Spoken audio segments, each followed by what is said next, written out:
ठीक आहे. आज आपला जो व्हिडिओ होता म्हणजे आपला जो सिरीज चाललेली आपली न्यूक्लिअर मॅग्नेटिक रेझोनन्स स्पेक्ट्रोस्कोपीची, त्याच्यामध्ये पहिल्यांदा आपण बेसिक बघितलं होतं. त्याच्यामध्ये आपण स्पेक्ट्रोस्कोपीची डेफिनेशन, ते डेफिनेशन काय होती तर पहिला पॉईंट होता आपला स्पेक्ट्रोस्कोपी म्हणजे पहिला पॉईंट होता आपला इन्सिडेंट ऑफ लाईट, दुसरा होता आपला इंटरॅक्शन ऑफ मॅटर, तिसरा होता आपला इंटरप्रिटेशन. म्हणजे आपले जेव्हा लाईट आपल्या एखाद्या मॅटरवरती म्हणजे आपल्या मॉलिक्युलवरती पडत असते तेव्हा त्याचं जे इंटरप्रिटेशन किंवा अनालिसिस केलं जातं त्यालाच आपण काय म्हणतो, स्पेक्ट्रोस्कोपी असं म्हणतो. त्यानंतर आपण बघितलं होतं तर आपली लाईट म्हणजे काय, इलेक्ट्रोमॅग्नेटिक रेडिएशन. ठीक आहे.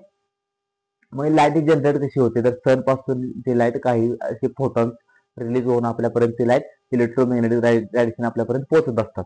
ठीक आहे. पण लाईट म्हणजे आपले फोटॉन रिलीज होतात, पण त्याच्यानुसार ज्याची आपण फ्रिक्वेन्सी जास्त असते त्यानुसार आपण इलेक्ट्रोमॅग्नेटिक रेडिएशनचा आपण डाटामध्ये त्याला आपण अरेंज केलं होतं. म्हणजे ज्याची फ्रिक्वेन्सी जास्त असेल त्याला आपण गॅमा रेज, एक्स रेज, ज्याची फ्रिक्वेन्सी कमी असेल त्याला रेडिओज असं आपण त्याला म्हणत होतो. त्यानंतर आपण स्पेक्ट्रोस्कोपीचे आपण टाईप बघितले होते. म्हणजे त्याच्यामध्ये ऑर्गॅनिक स्पेक्ट्रा होता, त्याच्यामध्ये आपण 1 NMR, 13 NMR, नंतर आपला फिजिकल होता रोटेशनल, रोटेशन, नंतर आपला व्हायब्रेशनल, नंतर आपला इनऑर्गॅनिक म्हणजे आपला ESR आणि मॉस्युबर. आता आपण जो स्पेक्ट्रोस्कोपी चालू करणार आहे तो आहे आपला न्यूक्लिअर मॅग्नेटिक रेझोनन्स.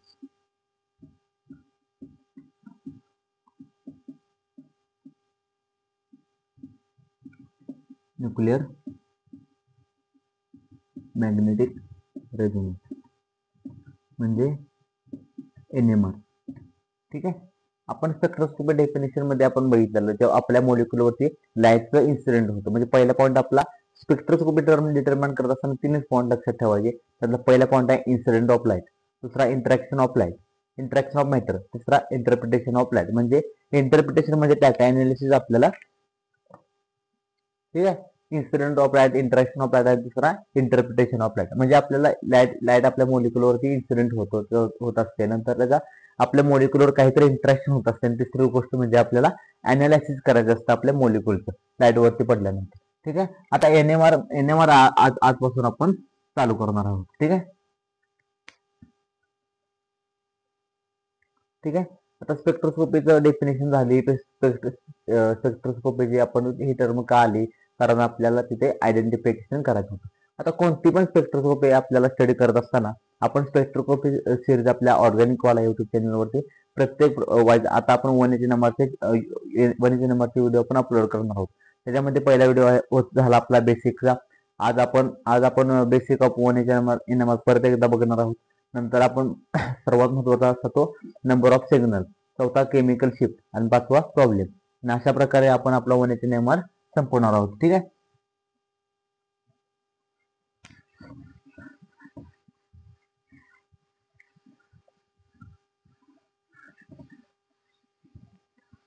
ठीक आहे. आता स्पेक्ट्रोस्कोपी समजत असताना आपण आज आपण ऑर्गॅनिक स्पेक्ट्रोस्कोपी हा टॉपिक चालू करणार आहे. पण स्पेक्ट्रोस्कोपी समजत असताना आपल्याला काही बेसिक गोष्टी आपल्याला समजल्या तर आपल्याला पुढच्या गोष्टी सोप्या होत जातात. म्हणजे कोणती पण स्पेक्ट्रोस्कोपी आपल्याला जर स्टडी करायची असेल तर आपल्याला त्याचं पहिल्यांदा जी गोष्ट आली पाहिजे ती म्हणजे आपल्याला त्या स्पेक्ट्रोस्कोपीचं आपल्याला बेसिक आलं पाहिजे. दुसरं, स्पेक्ट्रोस्कोपी म्हणजे इन्स्ट्रुमेंट आहेत. म्हणजे इन्स्ट्रुमेंटचा आपल्याला स्टडी करायचा. म्हणजे NMRचं इन्स्ट्रुमेंट असेल, UVचं इन्स्ट्रुमेंट असेल, IRचं इन्स्ट्रुमेंट असेल, नंतर 13Tचं इन्स्ट्रुमेंट असेल, त्या इन्स्ट्रुमेंटचा आपल्याला स्टडी करायचा असतो.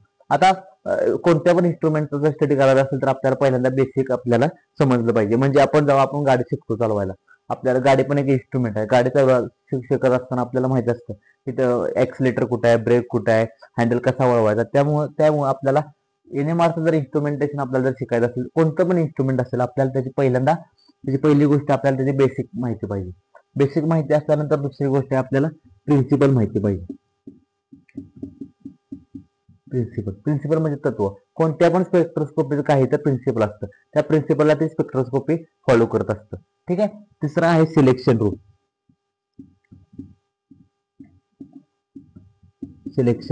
रूल. आणि चौथा आहे ग्राफ. ठीक आहे. आपण आता स्पेक्ट्रोस्कोपी स्टडी करत असताना आपण आपल्याला 1 एच NMR मध्ये आपण पहिल्यांदा बेसिक चालू करणार, नंतर प्रिन्सिपल, नंतर सिलेक्शन रूल, नंतर ग्राफ. म्हणजे कोणती पण स्पेक्ट्रोस्कोपीचा आपल्याला स्टडी करायचा असेल तर आपल्याला ह्या 4 गोष्टी यायला पाहिजेत. त्या गोष्टी आल्या तरच आपण पुढे जाऊ शकतो. ठीक आहे. आज आपण पहिल्यांदा न्यूक्लिअर मॅग्नेटिक रेझोनन्स म्हणजे आपला NMR चालू करणार आहे. त्याच्यामध्ये आपण बेसिक, प्रिन्सिपल, सिलेक्शन रूल आणि ग्राफचा आपण स्टडी करणार आहोत. ठीक आहे.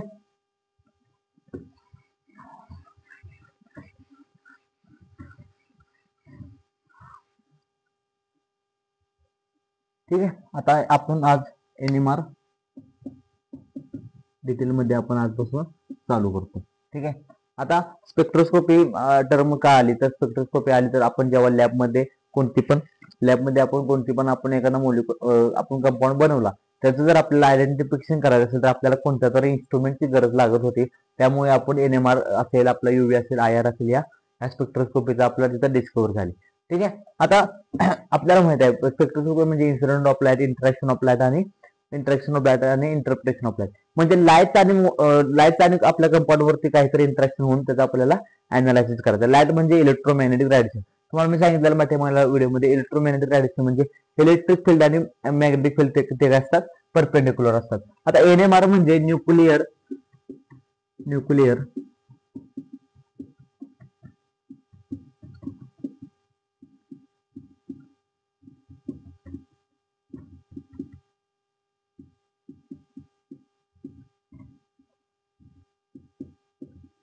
आता NMR म्हणजे न्यूक्लिअर मॅग्नेटिक रेझोनन्स स्पेक्ट्रोस्कोपी. आता न्यूक्लिअर म्हणजे आपला न्यूक्लियस म्हणजे काय?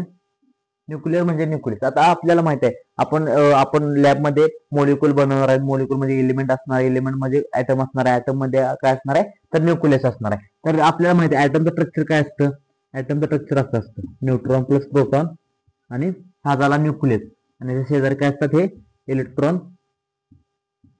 फिरत असतात. या आपल्याला जनरल गोष्टी आपल्याला माहिती आहे. आता आपल्याला जो न्यूक्लिअर मॅग्नेटिक रेझोनन्स मध्ये स्टडी करायचा तो आपल्याला कसे स्टडी करायचा, आपल्याला न्यूक्लियसचा करायचा आहे. न्यूक्लियस म्हणजे काय? न्यूक्लियस म्हणजे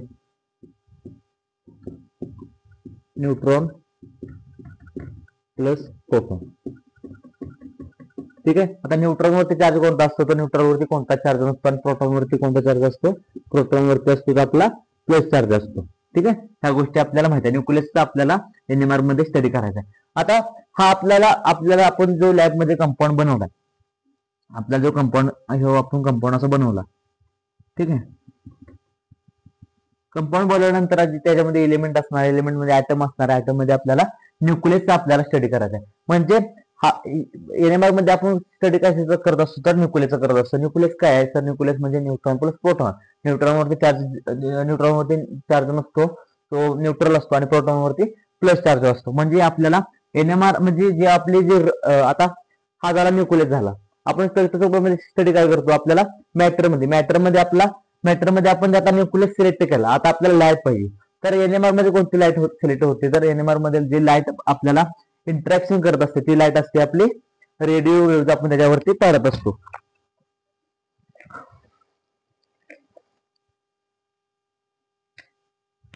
ठीक आहे. आता आपण कंपाऊंड बनवलेला, त्या कंपाऊंड मधला हा आपला न्यूक्लियस आहे, आपला ऍटम आहे. हे स्ट्रक्चर कशाचं आहे, हे स्ट्रक्चर आहे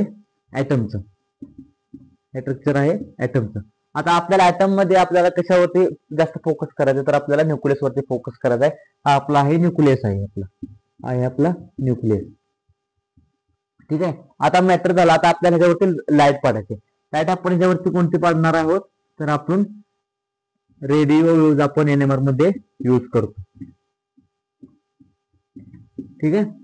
मी तुम्हाला बोललेलो इलेक्ट्रोमॅग्नेटिक रेडिएशन आपण आपल्या मॅटरवरती पाडत असतो. त्याच्या फ्रिक्वेन्सीनुसार जर आपण एक्सरे आपण कुठल्या स्पेक्ट्रोस्कोपीमध्ये वापरतो तर आपल्या XRD वर पाडतो. नंतर गॅमा रेज आपल्या मॉक्सवेअर वरती पाडतो. आणि रेडिओ आपण कशावरती पाडणार आहे तर आपल्या न्यूक्लिअर मॅग्नेटिक रेझोनन्स स्पेक्ट्रो म्हणजे आपल्या NMR वरती पाडणार आहोत. ठीक आहे. आता इथे मी 2 गोष्टी तुम्हाला मी सांगितल्या. पहिली गोष्ट मी लिहितो न्यूक्लियस म्हणजे काय आपण शिकलो. न्यूक्लियस म्हणजे काय, न्यूक्लियस म्हणजे आपला न्यूट्रॉन प्लस प्रोटॉन. आणि NMR मध्ये जी आपण वेव्ज वापरणार आहे ती कोणती आहे आपली वेव्ज किंवा मी त्याला काय म्हणतो EMR. ते आपले कोणते आहे तर ते आपले आहे रेडिओ वेव्हज आहे. ते आपले आहे रेडिओ वेव्हज आहे. ठीक आहे. या बेसिक मध्ये आपल्या पहिल्यांदा आपण काय शिकलो तर आपलं न्यूक्लिअर मॅग्नेटिक रेझोनन्स स्पेक्ट्रोस्कोपी आपल्या शब्दाचं न्यूक्लियस आहे. आपल्याला ऍटम मध्ये न्यूक्लियस वरती आपल्याला NMR मध्ये फोकस करत आहे. आपली जी वेव्ह जाणार आहे ती आपली वेव्ह कशावरती जाणार आहे डायरेक्ट आपल्या न्यूक्लियस वरती जाणार आहे. आणि त्या न्यूक्लियस वरती जाऊन तिथं काय होणार आहे तर तिथे होणार आहे न्यूक्लिअरचा स्पिन ट्रान्झिशन होणार आहे. न्यूक्लिअरचा स्पिन ट्रान्झिशन होणार आहे तिथं. न्यूक्लियसचं स्पिन ट्रान्झिशन होणार आहे. म्हणजे न्यूक्लियस ज्यावेळी न्यूक्लियस असं असतो न्यूक्लियस कधी क्लॉकवाईज फिरेल कधी अँटी क्लॉकवाईज फिरेल हे आपण नंतर बघणारच आहोत. ठीक आहे. आता इथेपर्यंत समजलं का आपल्याला एक स्पेसिफिक आयटम वरती आपण जेव्हा हा कंपाऊंड आपण घेऊन जाऊ तेव्हा आपण कंपाऊंड सिलेक्ट करून आपण हा कंपाऊंड आपल्या ह्याच्यावरती आपण जेव्हा हा कंपाऊंड आपण आपल्या ह्याच्यावरती आपण डिश मध्ये आपण घेऊ आणि आपण आपल्या NMR मशीन मध्ये घेऊन जाऊ तेव्हा NMR मशीन मध्ये जे आपण सॅम्पल ठेवणार आहे त्या सॅम्पल आपण इजेक्ट करणार आहे. सॅम्पल याच्यावरती ठेवल्यानंतर आपल्यावर कोणती वेव्ह पडणार आहे तर ती पडणार आहे रेडिओ वेव्ह पडणार आहे. रेडिओ डायरेक्ट फोकस कशावरती करते तर आपल्या न्यूक्लियस वरती करते. न्यूक्लियस म्हणजे काय आपला न्यूट्रॉन प्लस प्रोटॉन आणि प्रोटॉन आपला प्लस चार्ज असतो आणि न्यूट्रॉन वरती न्यूट्रल असतो. आणि जेव्हा वेव्ह आपल्या रेडिओ आपल्या न्यूक्लियस वरती पडेल तेव्हा काय न्यूक्लियस कधी क्लॉकवाईज फिरेल कधी अँटी क्लॉकवाईज फिरेल आपण पुढे बघणार आहोत. हे झालं बेसिक झालं आपलं न्यूक्लियस. ठीक आहे.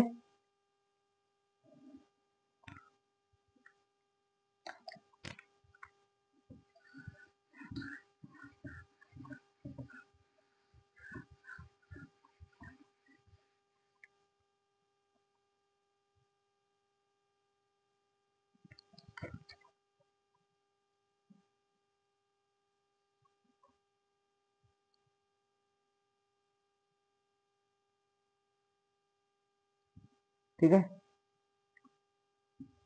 आपण आता आपल्याला सगळ्यांना माहिती आहे स्पिन क्वांटम नंबर. आता आपण पुढे जाऊ. स्पिन क्वांटम नंबर आपल्याला माहिती आहे आपण त्याला एस ने आपण डिनोट करतो. आपण त्याच्या ज्या व्हॅल्यू असतात त्याला काय म्हणतो आपण प्लस हाफ आणि मायनस हाफ हे आपण शिकलेलो होतो. ठीक आहे. आपल्याला क्वांटम नंबर माहिती आहे principal quantum number azimuthal quantum number spin quantum number हे आपण शिकलेलो होतो. आता ह्याचा यूज आपल्याला हे करायचा कसं करायचा आहे आपल्याला यूज आपल्याला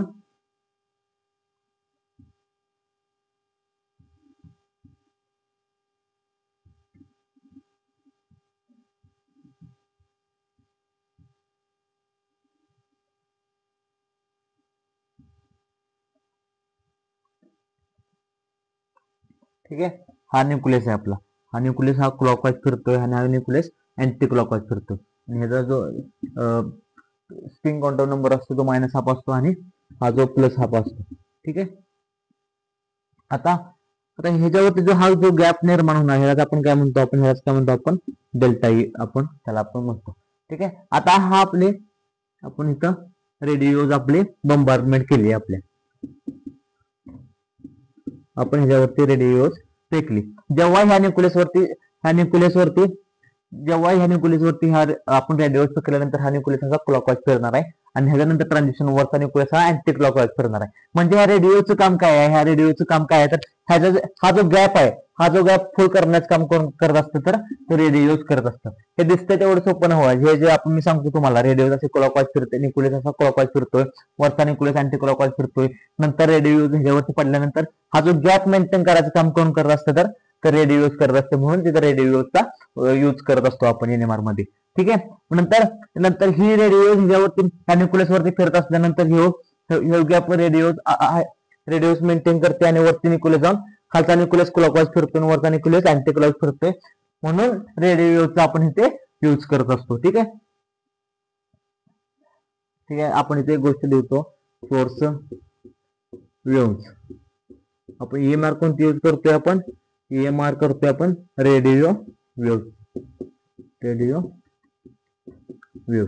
ठीक आहे.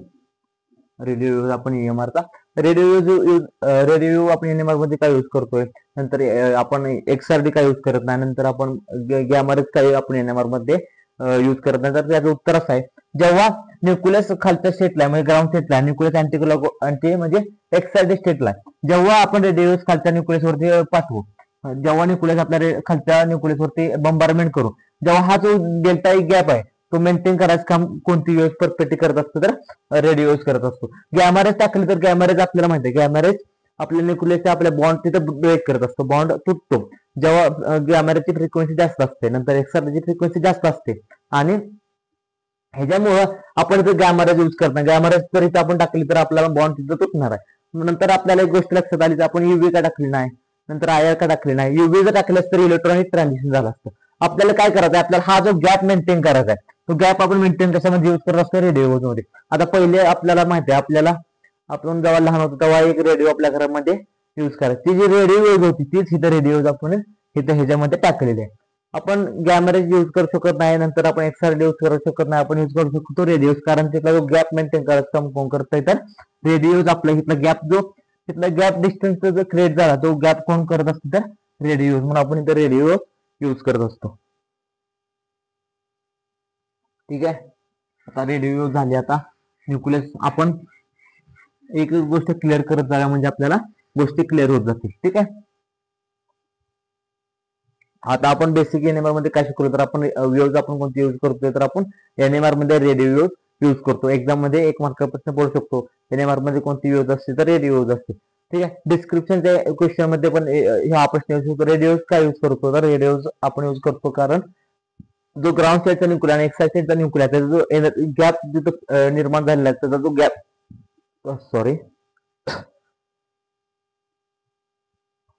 जो गॅप तो मेंटेन करायचं काम कोण करत असतं, गॅप मेंटेन काम करत असतो तो रेडिओ तो गॅप मेंटेन करत असतो.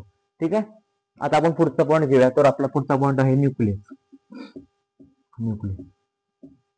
न्यूक्लियस म्हणजे काय, न्यूक्लियस म्हणजे न्यूट्रॉन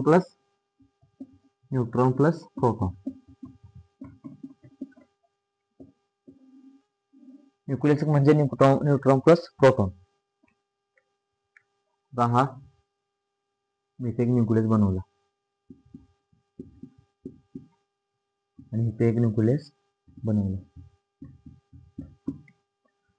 समजा मी ते ऍक्सिस एक काढला असा ऍक्सिस आणि हा न्यूक्लियस क्लॉकवाईज. ठीक आहे, हा जो फर्स्ट न्यूक्लियस आहे हा क्लॉकवाईज रोटेट करतोय, हा दुसरा न्यूक्लियस हा अँटी क्लॉकवाईज रोटेट करतोय. ठीक आहे, आता आपण फिजिक्स मध्ये एक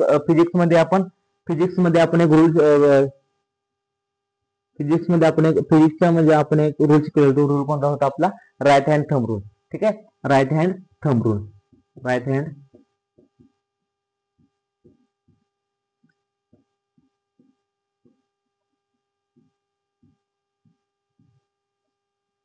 आता हा राईट हँड थंब रूल आपल्याला फिजिक्स मध्ये काय सांगत होता, राईट हँड थंब आपल्याला सांगत होता डायरेक्शन ऑफ करंट सांगत होता आपल्याला. डायरेक्शन ऑफ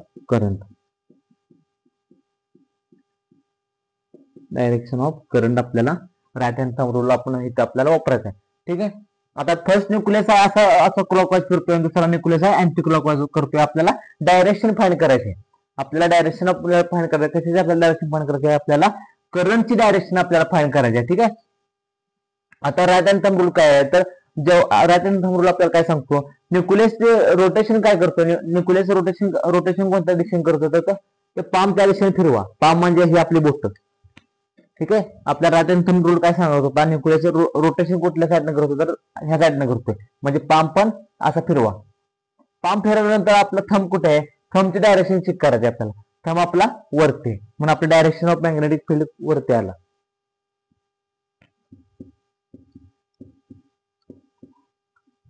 आता हा न्यूक्लियस अँटी क्लॉकवाईज फिरतोय आपल्याला, म्हणजे असा फिरतोय असा, म्हणजे डायरेक्शन कसं आलं, मॅग्नेटिक फील्डचं डायरेक्शन आपलं खालच्या बाजूने आलं. ठीक आहे, हेच आता मी तुम्हाला डबल एक्सप्लेन करून सांगतो. आपला न्यूक्लियस आपण दोन न्यूक्लियस इथे आपण काढले, न्यूट्रॉन प्लस प्रोटॉन. ठीक आहे, न्यूट्रॉन प्लस प्रोटॉन म्हणजे प्रोटॉन म्हणजे आपला पॉझिटिव्ह चार्ज. पॉझिटिव्ह चार्ज म्हणजे जेव्हा पॉझिटिव्ह चार्ज म्हणजे कोणती पण चार्ज पेक्षा रोटेट करत असते. आपल्याला माहिती आहे पूर्ण ओव्हरऑल केमिस्ट्रीमध्ये चार्ज पेक्षा जिथे रोटेट करत असते तिथे काय फील्ड होत असतं, तिथे मॅग्नेटिक फील्डचं जाळं निर्माण होत असतं. म्हणजे मॅग्नेटिक फील्डचं जाळं असं मॅग्नेटिक फील्डचं जाळं तिथं निर्माण होत असतं. ही आपल्याला गोष्ट माहिती आहे. जेव्हा चार्ज पेक्षा आपली रोटेट करते तेव्हा मॅग्नेटिक फील्डचं जाळं निर्माण होत असतं. आपल्याला डायरेक्शन ऑफ करंट आपल्याला फाइंड करायचा आहे. तो कशाने फाइंड करणार, आपण राईट हँड थंब रूलने आपण फाइंड करणार. डायरेक्शन ऑफ करंट आपल्याला काय सांगतं, जेव्हा डायरेक्शन चेक करायचे आपल्याला कशाची, न्यूक्लियस कोणत्या डायरेक्शन फिरतोय, तर न्यूक्लियस फिरतोय ह्या डायरेक्शन फिरतोय, मग त्या दिशेने आपल्याला हा पंप पण आपल्याला रोटेट, पंप म्हणजे आपली 4 बोट आपली, पंप पण आपल्याला ह्या दिशेने आपल्याला असा रोटेट करताय. असं रोटेट करत असताना एक गोष्ट लक्षात ठेवायची, आपला थंब कुठल्या दिशेने जातोय, आपला हा थंब वरच्या दिशेने जातोय, म्हणून आपल्या मॅग्नेटिक फील्डला म्हणजे BN आपला करंट कोणत्या दिशेने फिरतोय तर वरच्या दिशेने फिरतोय. आता इथे पण जेव्हा जेव्हा चार्ज पेशी निर्माण होते तेव्हा तेव्हा मॅग्नेटिक फील्डचं जाळं निर्माण होत असते. आता हा न्यूक्लियस हा असा फिरतोय, म्हणजे असं फिरतोय, खालच्या दिशेने फिरतोय, हा उलट्या दिशेने फिरतोय, म्हणून मॅग्नेटिक फील्ड हे खालच्या बाजूने जाते, म्हणून हे मॅग्नेटिक फील्ड हे डायरेक्शन खालच्या बाजूने आली. ठीक आहे. आता न्यूक्लियस आपण काय म्हणतो, न्यूक्लियस आपण काय म्हणत असतो तर टेनी मॅग्नेट म्हणजे स्मॉल मॅग्नेट आपण त्याला म्हणत असतो. टेनी मॅग्नेट म्हणजे स्मॉल मॅग्नेट. ठीक आहे.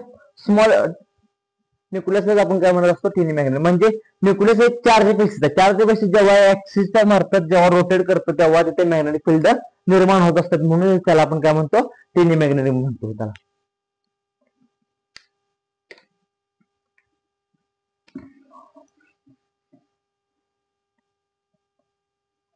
डेफिनेशन लिहितो मी. The nuclei rotate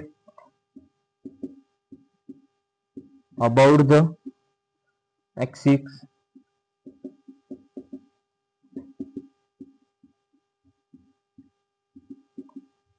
magnetic field generate the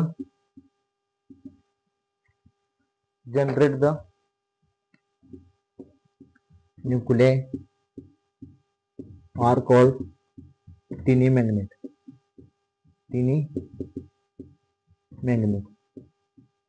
ठीक आहे. समजलं का न्यूक्लियसला आपण टेनी मॅग्नेट का म्हणतो, जेव्हा न्यूक्लियस एक चार्ज पेस आहे, तर न्यूक्लियस एक चार्ज पेस आहे म्हणजे प्लस चार्ज आहे, आणि जेव्हा जेव्हा ऍक्सिसच्या मार्फत तो रोटेट होत जाईल तेव्हा जेव्हा प्लस चार्ज मध्ये आपल्याला केमिस्ट्री मध्ये माहित आहे, जेव्हा कोणती पण चार्ज बेस जेव्हा रोटेट करत असते तिथे मॅग्नेटिक फील्डचं जाळं निर्माण होत असतं. आता डायरेक्शन करणं कसं चेक करायचं, ते चेक करायचं राईट हँड थंब रूलनं. राईट हँड थंब रूल काय म्हणतो, जेव्हा न्यूक्लियसचं फिरण्याचं रोटेशन चेक करा, त्याचे डायरेक्शन चेक करा, तर न्यूक्लियस कसा फिरतोय तर असा फिरतोय, मग पाम पण त्या दिशेने असा फिरवा. पाम फिरवल्यानंतर थंब कोणत्या दिशेने आहे, थंब आहे वरच्या दिशेने, म्हणजे आपल्या मॅग्नेटिक फील्ड आला BN, आणि त्याला मॅग्नेटिक फील्ड करंट इथे आला डाऊनवर्ड, आणि इथं करंट आला अपवर्ड आला. आता न्यूक्लियसला आपण टेनी मॅग्नेट का म्हणतो, the nucleus are rotate about the axis. Nucleus जेव्हा रोटेटच्या मार्फत ऍक्सिस मध्ये फिरत असेल तेव्हा तिथे मॅग्नेटिक फील्ड जनरेट होत असतो, आणि म्हणून त्याला आपण काय म्हणतो, टेनी मॅग्नेट, म्हणजे त्याला काय म्हणत असतो आपण, स्मॉल मॅग्नेट असं म्हणत असतो. ठीक आहे.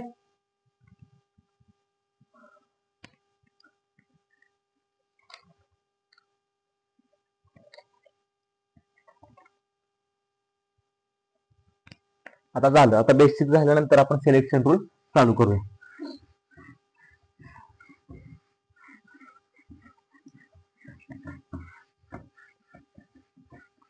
ठीक आहे. आता एक रिकॅप मारूया.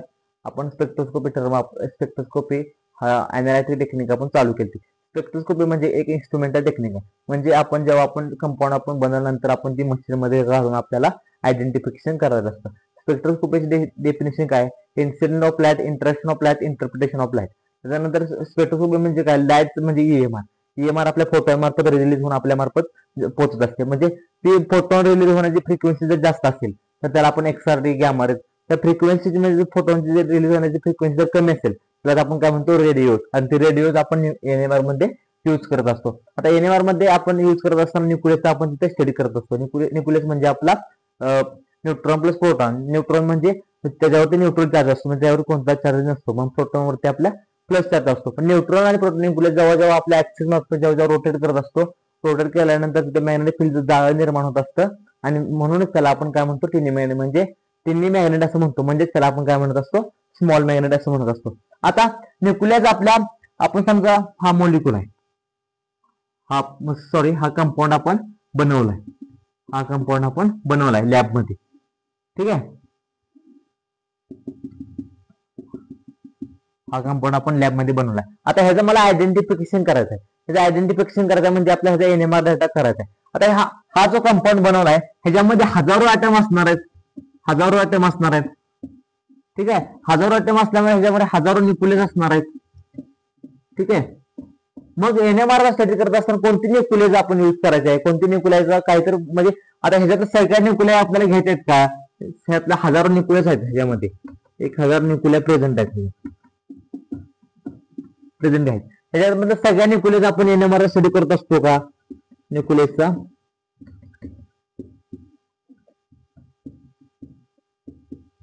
तर आपण ह्याच्यात 1000 न्यूक्लियस आपल्याला आपण NMR मध्ये यूज करू शकत नाही. ज्या न्यूक्लियस आपल्या सिलेक्शन रूल मध्ये बसतील, ज्या न्यूक्लियस सिलेक्शन रूल मध्ये बसतील त्याचाच आपण NMR चा स्टडी करणार आहोत. म्हणजे आपल्याला हजारो न्यूक्लियस आपल्या कंपाऊंड मध्ये, आपल्या मॉलिक्युल मध्ये, कंपाऊंड मध्ये आहेत, हजारो ॲटम आहेत, हजार आहेत, त्याच्यामध्ये 1000 न्यूक्लियस आहेत. तर 1000 न्यूक्लियस आपण NMR स्टडी करू शकत नाही. ज्या न्यूक्लियस सिलेक्शन रूल मध्ये बसतील त्याचाच आपण NMR चा स्टडी करणार आहोत. ठीक आहे, आता समजा आता आपली 12वी झाली, 12वी नंतर आपण जेईची एक्झाम देतो. जेईच्या एक्झाम मध्ये महाराष्ट्रातील समजा हजारो विद्यार्थी आहेत, समजा 5 लाख विद्यार्थी, 5 लाख विद्यार्थी जेई पास झाले असतील. त्या 5 लाख विद्यार्थ्यांना IIT भेटते का? 5 लाख विद्यार्थ्यांना IIT भेटते का? नाही भेटत. जे विद्यार्थी जेईची एक्झाम पास होते, जे विद्यार्थी जेईची एक्झाम पास होतात त्यांनाच IIT भेटतात. पण तिथंच ते आहे, हजारो न्यूक्लियस तिथे आहेत कंपाऊंड मध्ये. त्या हजारो न्यूक्लियस NMR आपण स्टडी करणार आहोत का? नाही. ते त्या हजारो न्यूक्लियस मध्ये काही न्यूक्लियस युव्हीच्या म्हणजे आपल्या युव्ही स्पेक्ट्रोस्कोपीच्या प्रिन्सिपल फॉलो करतील, त्यातल्या व्हायब्रेशनच्या म्हणजे आपल्या IRच्या फॉलो करतील, काय त्यातल्या रोटेशनच्या फॉलो करतील, त्यातल्या त्यातल्या काही NMRचा न्यूक्लियस फॉलो करतील. म्हणजे ज्या न्यूक्लियसचा ज्या स्पेक्ट्रोस्कोपी जो सिलेक्शन रूल असेल त्या सिलेक्शन रूल मध्ये ज्या न्यूक्लियस भेटतील त्याचाच आपण NMR डाटा फाइंड करणार आहोत. ठीक आहे, एक्झाम्पल देतो तुम्हाला. 5 लाख विद्यार्थी IIT, 5 लाख विद्यार्थ्यांनी 12वीची एक्झाम दिली, 12वी एक्झाम दिली, त्या सर्वांना IIT भेटणार आहे का? नाही. त्यातल्या जे एक्झाम मध्ये जेई मध्ये जेई असेल, नंतर नीट असेल, जेई असेल, नीट असेल, ती एक्झाम ती एक्झाम जे विद्यार्थी पास होतील चांगल्या मार्काने त्यांनाच IIT भेटणार आहे. असंच आहे. तर जे न्यूक्लिया ज्या न्यूक्लिया सिलेक्शन रूल फॉलो करतील त्याचा आपण स्पेक्ट्रोस्कोपी स्टडी करणार आहे. म्हणजे NMR चा सिलेक्शन रूल मध्ये ज्या न्यूक्लियस बसतील त्याचाच आपण NMR आपण बघणार आहोत. ठीक आहे,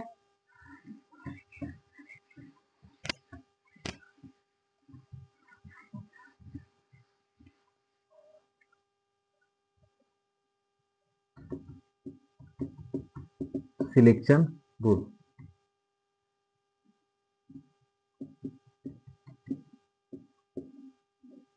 ठीक आहे, बेसिक झाला. तर सिलेक्शन रूल चालू केलं.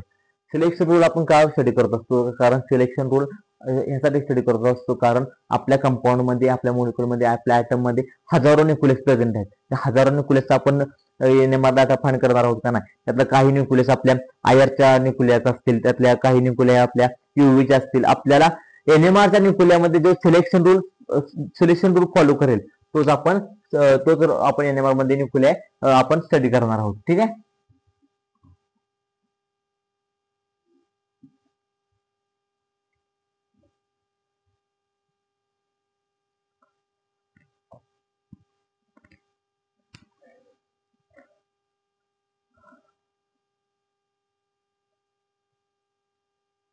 ठीक आहे. आपण सिलेक्शन रूल चालू करूया. आता एक्स म्हणजे काय आपला? तर आपला एलिमेंट आहे, एलिमेंट. झेड म्हणजे आपला ॲटॉमिक नंबर, ए म्हणजे आपला atomic mass number, atomic mass number.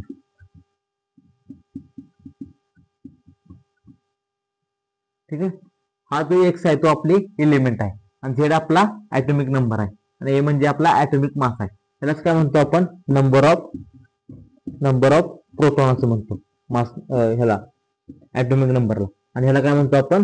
Neutron plus proton, neutron plus proton. झाली बेसिक गोष्ट, हे आपल्याला माहिती आहे सगळ्यांना. ठीक आहे, समजा डाटा आपला हा कार्बन आहे, हा 12C, आहे आपला इलेमेंट, आपला इलेमेंट आहे झेड म्हणजे आपला ऍटॉमिक नंबर, ए म्हणजे आपला ऍटॉमिक मास नंबर. ठीक आहे, ऍटॉमिक नंबरलाच आपण काय म्हणतो, नंबर ऑफ प्रोटॉन म्हणतो. ऍटॉमिक मास नंबरलाच आपण काय म्हणतो, न्यूट्रॉन प्लस प्रोटॉन. ठीक आहे, आता सिलेक्शन रूल आपण बघूया. सिलेक्शन रूल म्हणतोय तर काय आपला म्हणतोय आपला, म्हणजे उदाहरणार्थ मी तुम्हाला देतो. हायड्रोजन, नंतर ह्या झाल्या, हे जे खालचे नंबर आहेत ह्याला आपण काय म्हणतो, ऍटॉमिक नंबर म्हणतो. म्हणजे हे जे वरचे जे नंबर आहेत त्याला आपण काय म्हणतो, ऍटॉमिक मास नंबर म्हणतो. आता आपण सिलेक्शन रूल चालू करूया. ठीक आहे, ही गोष्ट सर्वांना माहित झाली का? एक्स, ए आणि झेड. एक्स म्हणजे आपला एलिमेंट, झेड म्हणजे ऍटॉमिक नंबर आणि ए म्हणजे atomic mass number. Atomic number म्हणजे काय, नंबर ऑफ प्रोटॉन, आणि ऍटॉमिक मास नंबर म्हणजे काय, न्यूट्रॉन प्लस प्रोटॉन. ह्या गोष्टी आपल्याला माहित आहेत. आता सिलेक्शन रूल आपल्याला बघायचं. सिलेक्शन रूल म्हणतोय तर काय आपलं, आता आय म्हणजे काय, न्यूक्लिअर स्पिन क्वांटम नंबर. हा आपला सिलेक्शन रूल आहे.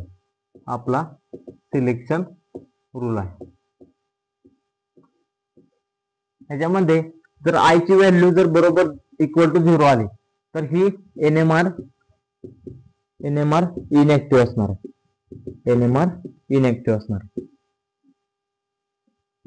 जर आय ची व्हॅल्यू नॉट इक्वल टू 0 आली तर हे एनएमआर ऍक्टिव्ह असणार आहे. हा झाला आपला सिलेक्शन रूल. सिलेक्शन रूल आपण काय स्टडी केला, कारण आपल्याला कंपाऊंड मध्ये, आपल्या ऍटम मध्ये हजारो न्यूक्लियस आहेत. ज्या एनएमआर सिलेक्शन रूल फॉलो करतील त्याच न्यूक्लिया आपण एनएमआर मध्ये स्टडी करणार आहोत. तर नंतर आपला सिलेक्शन रूल म्हणजे आपला न्यूक्लियर स्पिन क्वांटम नंबर म्हणजे आपला आय काय म्हणतो, आय ची व्हॅल्यू जर इक्वल टू 0 असेल तर ती एनएमआर इनएक्टिव्ह असणार आहे, आणि आय ची व्हॅल्यू जर नॉट इक्वल टू 0 असेल तर एनएमआर ऍक्टिव्ह आहे. हा झाला आपला सिलेक्शन रूल. एक्झाम मध्ये 2 प्रश्न आतापर्यंत येऊ शकतात. पहिला सोर्स म्हणजे ईएमआर कोणती यूज होते आपल्या एनएमआर मध्ये, तर रेडिओ यूज होते. आणि हा आपला सिलेक्शन रूल आयएमपी हा पण एक्झाम मध्ये येऊ शकतो. जर आय ची व्हॅल्यू जर 0 असेल तर एनएमआर इनएक्टिव्ह असणार आहे. आय ची व्हॅल्यू नॉट इक्वल टू 0 असेल तर एनएमआर ऍक्टिव्ह असणार आहे. ठीक आहे, हा झाला आपला सिलेक्शन रूल. ठीक आहे, आता आपण टेबल बनवूया एक. इथपर्यंत समजलं का? ठीक आहे, आता पुढे बघूया.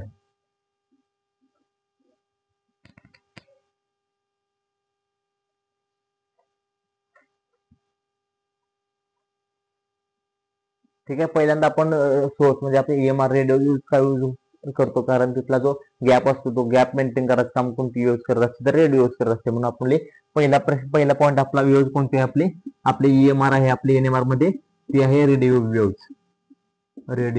वेव्ह. दुसरं आपण न्यूक्लियस बद्दल माहिती जरा बघितली. न्यूक्लियस म्हणजे काय, न्यूट्रॉन प्लस प्रोटॉन म्हणजे प्लस म्हणजे चार्ज बेसिस. जेव्हा चार्ज बेसिस एखाद्या ऍक्सिस वरती फिरत असते तिथे मॅग्नेटिक फील्ड निर्माण होत असते, त्याला आपण काय म्हणतो, टेनी मॅग्नेट म्हणजे आपला स्मॉल मॅग्नेट. म्हणजे न्यूक्लियस एक स्मॉल मॅग्नेटचं काम करत असतं.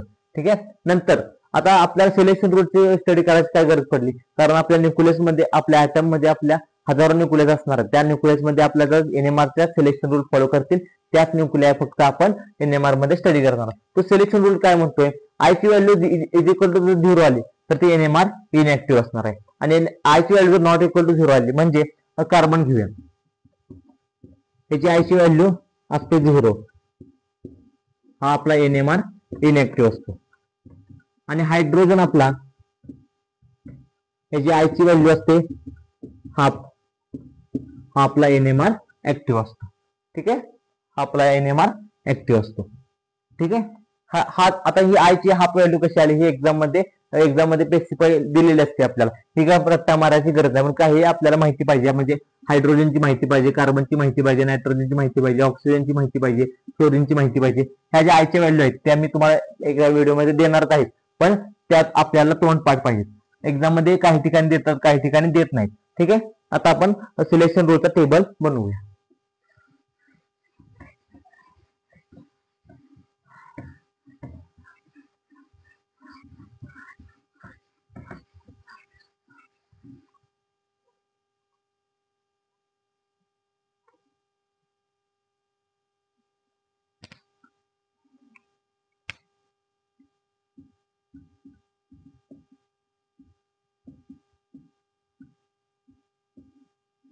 Selection rule.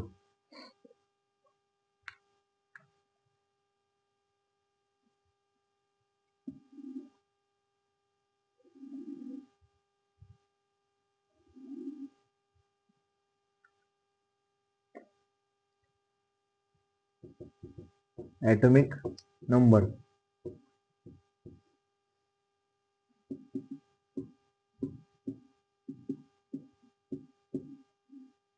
एक्झाम्पल.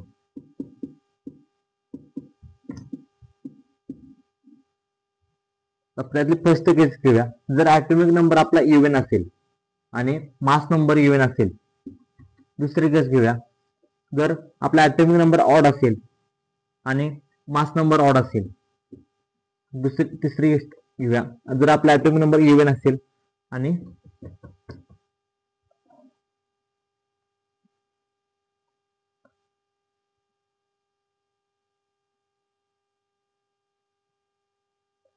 एक मिनिट. फर्स्ट केस झाली. दुसरी आहे इव्हन ऑड आणि ऑड इव्हन.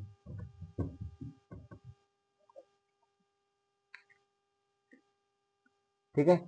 जर ॲटॉमिक नंबर आपला जर इव्हन असेल आणि मास नंबर पण इव्हन असेल तर आपला एनएमआर इनएक्टिव्ह येणार आहे. एनएमआर इनएक्टिव्ह येणार आहे. इनएक्टिव्ह येणार आहे. एक्झाम्पल कार्बन, ऑक्सिजन आहेत त्या एनएमआर इनएक्टिव्ह आहे.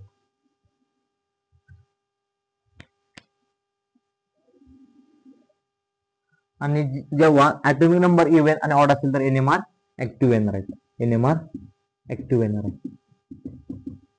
एनएमआर ऍक्टिव्ह येणार आहे. आणि जेव्हा ॲटॉमिक नंबर ऑड आणि मास नंबर इव्हन असेल तेव्हा पण एनएमआर ऍक्टिव्ह येणार आहे. एनएमआर ऍक्टिव्ह येणार.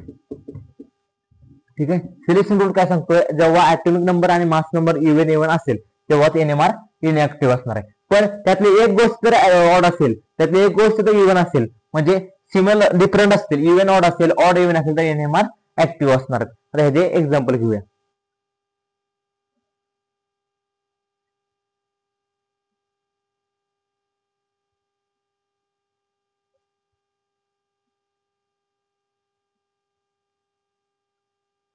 ह्याचे एक्झाम्पल काय येणार, कार्बन येणार.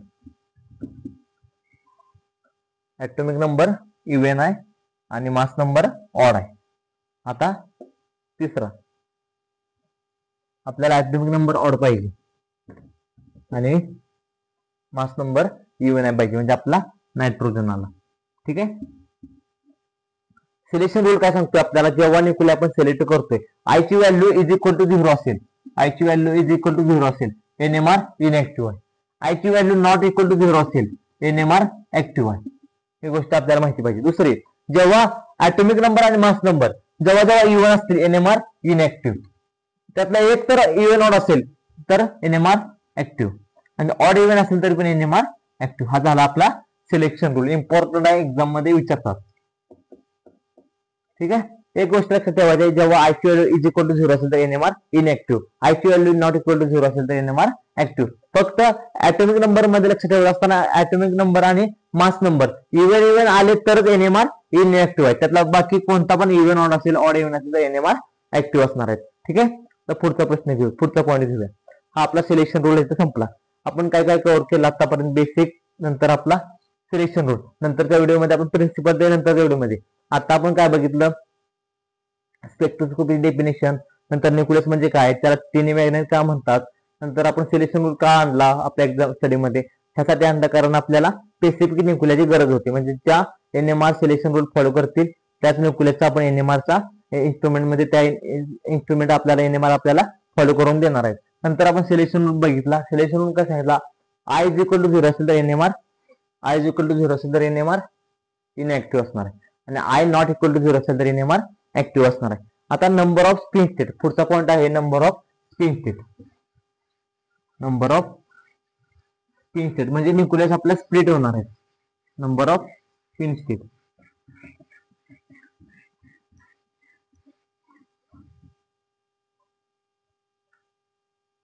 Number of spin state. त्याचा फॉर्म्युला आहे 2i+1.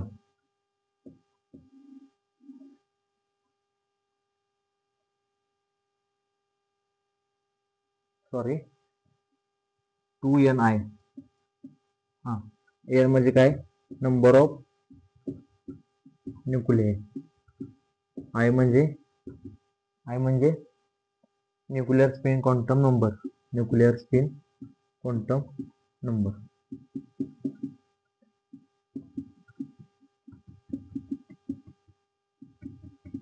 ठीक आहे.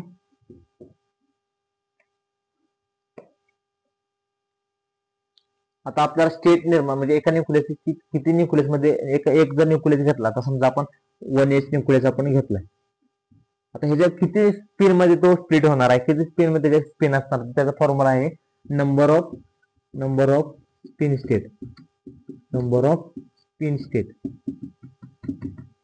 2ni+1. आता न्यूक्लियस नंबर ऑफ न्यूक्लिया किती आहेत, तर नंबर ऑफ न्यूक्लिया 1 आहेत आणि आय ची व्हॅल्यू 1h किती असते, तर 1h आय ची व्हॅल्यू असते हाफ असते.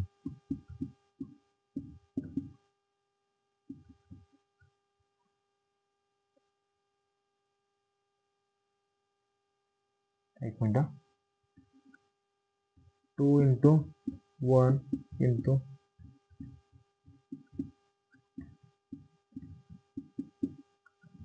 दोन. आता 1h1 किती मध्ये स्प्लिट होणार आहे, तर 1h1 2 मध्ये स्प्लिट होणार आहे.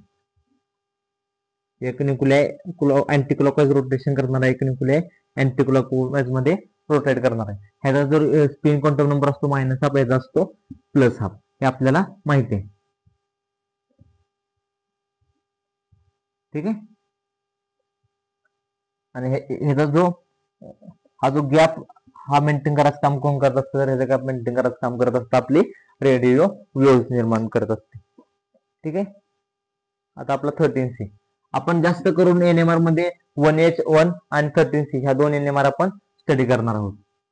13C6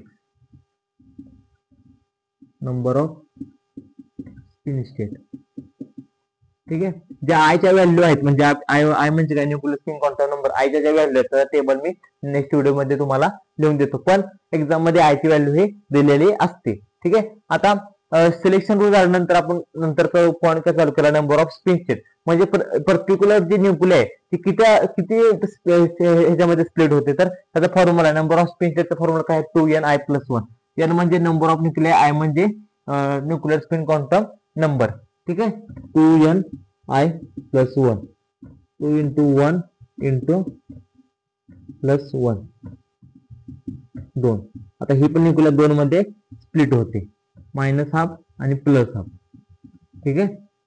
आता जास्त आपण स्टडी कसं करत असतो, तर 1H NMR आपण स्टडी करत असतो आणि 36 चा स्टडी जरा थोड्या प्रमाणात करत असतो. तो का कमी करत असतो, कारण अबंडन्स ऑफ न्यूक्लिया 1H1 चा अबंडन्स म्हणजे 1H1 चा अबंडन्स न्यूक्लिया जास्त प्रमाणात पृथ्वीवरती भेटते आणि 13C6 चा अबंडन्स आपल्याला कमी प्रमाणात भेटते. त्यामुळे 1H1 चा स्टडी हा जास्त प्रमाणात केला जातो. ठीक आहे.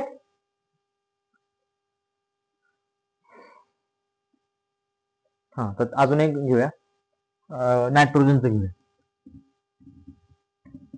2ni+1 2 × 1. आता नायट्रोजनची जी आय व्हॅल्यू असते, न्यूक्लियर स्पिन क्वांटम नंबर असतो, तर ती आय व्हॅल्यू असते 1 असते 3. आता 1H1 13C6 हा 2 मध्ये स्प्लिट झाला, -हाफ आणि +हाफ. पण हा जो नायट्रोजनचा जो न्यूक्लिया घेतला हा 3 मध्ये स्प्लिट होताना दिसतोय आपल्याला. ह्याची जी व्हॅल्यू असते ती -1 सॉरी जी व्हॅल्यू असते ती किती असते, -1 0 आणि 1 या 3 मध्ये न्यूक्लिया हा स्प्लिट करत असतो. ठीक आहे. हा, आता 1H1 चा स्टडी का करत असतो आपण, कारण पृथ्वीवरती आपला जो अबंडन्स ऑफ न्यूक्लियस आहे तो 1H1 चा जास्त आहे, नंतर 13C6 आहे. जास्त करून आपण स्टडी NMR मध्ये स्टडी करत असतो 1H1 चा, त्यानंतर 13C6 चा, आणि इनऑर्गॅनिक मध्ये आपण 31P चा आणि फ्लोरीनचा 16 फ्लोरीन हे आपण NMR मध्ये स्टडी करत असतो. पण जास्त आपल्याला ऑर्गॅनिक स्पेक्ट्रामध्ये 1H1 NMR चा स्टडी करतो, कारण त्याचा अबंडन्स हे पृथ्वीवरती जास्त आहे. ठीक आहे. आता पुढचा पॉईंट आहे आपला सेन्सिटिव्हिटी ऑफ NMR.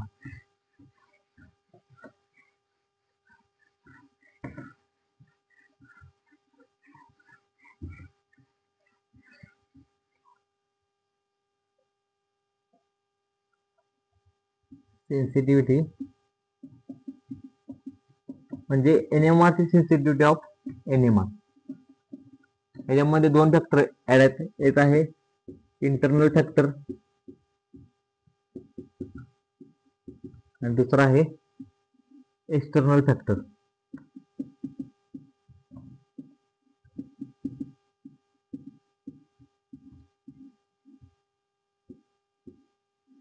ठीक आहे. आतापर्यंत काय झालं आपल्या NMR मध्ये, आपण NMR मध्ये बेसिक बघितलं. बेसिक बघितल्यानंतर आपण स्पेक्ट्रोस्कोपी डेफिनेशन बघितली. त्यानंतर न्यूक्लियस म्हणजे काय ते बघितलं. त्यानंतर आपण सिलेक्शन रूल बघितलं. I is equal to 0 असेल तर NMR इनएक्टिव्ह, I is equal not equal to 0 असेल तर NMR ऍक्टिव्ह. त्यानंतर आपण काय बघितलं, न्यूक्लियस जर आपल्या आय व्हॅल्यू समजल्यानंतर आपल्याला एक गोष्ट समजली की न्यूक्लियस किती मध्ये स्प्लिट होत आहेत, म्हणजे नंबर ऑफ स्पिन स्टेट, म्हणजे किती स्टेट मध्ये त्या न्यूक्लियस आपल्याला दिसणार आहेत. त्याचा फॉर्म्युला होता 2Ni+1. N म्हणजे नंबर ऑफ न्यूक्लियाय, आय म्हणजे न्यूक्लियर स्पिन क्वांटम नंबर, आणि त्याच्यानंतर आपल्याला शेवटचा पॉईंट आहे आजच्या व्हिडिओमध्ये, तो म्हणजे सेन्सिटिव्हिटी ऑफ NMR. आता NMR सेन्सिटिव्हिटी म्हणजे एक्सटर्नल फॅक्टर आणि इंटरनल फॅक्टरवरती डिपेंडेंट असतो. ठीक आहे. एक्सटर्नल फॅक्टर म्हणजे आपला abundance of nuclei, abundance of nuclei.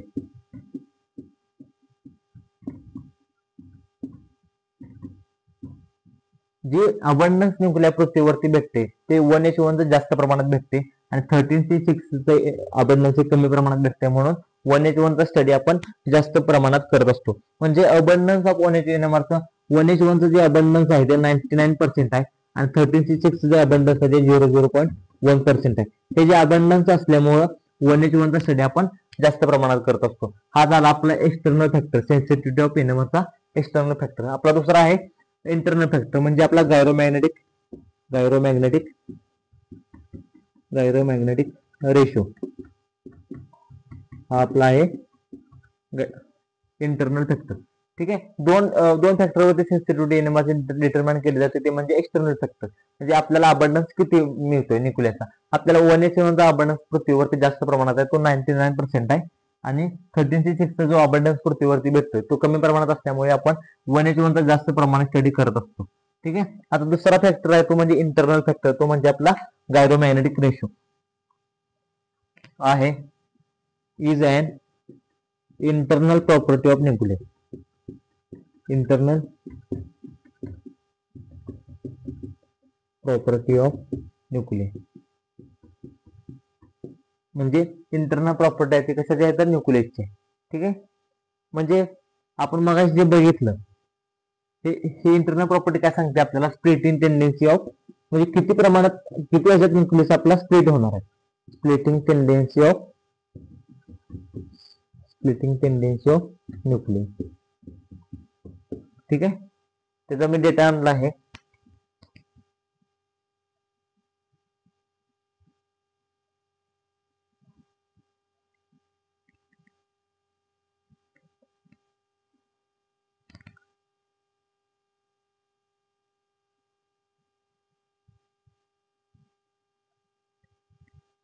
ह्याचा जो गायरोमॅग्नेटिक रेशो तो आहे 42.57 मेगाहर्ट्झ आपल्या 1H1 चा, आणि ह्याचा जो गायरोमॅग्नेटिक रेशो आहे तो आहे 10.7 मेगाहर्ट्झ.